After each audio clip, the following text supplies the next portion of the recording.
Il existe des aliments qui favorisent le reflux à l'évidence. D'emblée, on va parler de l'alcool et du tabac, puisque c'est parfaitement documenté et connu. Je m'arrêterai là pour ces deux produits. Ce qui est plus difficile, c'est quand on rentre dans le détail des aliments un par un. Parce qu'il y a des données qui sont parfois contradictoires.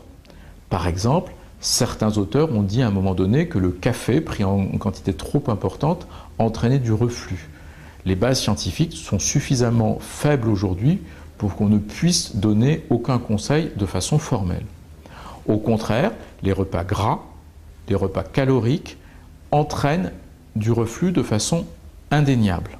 Pour d'autres aliments, c'est encore moins connu.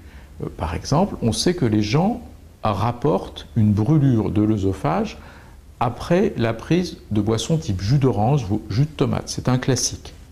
Mais là, on s'est aperçu que contrairement à ce qu'on pensait, ce n'était pas un reflux qui était entraîné, c'était le caractère même, ce qu'on appelle hyperosmolaire, c'est-à-dire trop dense du produit, qui entraînait cette brûlure.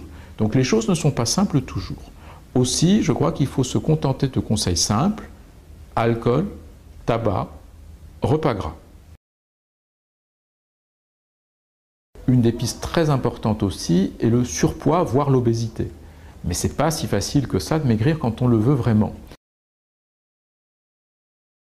Au plan posture, je crois qu'il y a une chose qui a parfaitement été démontrée: il faut laisser au moins une bonne heure, voire plus, 1h30, entre la dernière prise d'aliment et le coucher, que ce soit le soir ou dans le cas d'une sieste. Comme pour les bébés, de surélever la tête du lit, ça marche.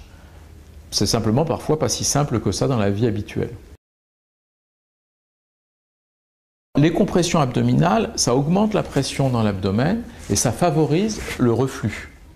Simplement, aujourd'hui, il est rare de porter des vêtements très serrés, la mode des baleines et des gaines étant passée.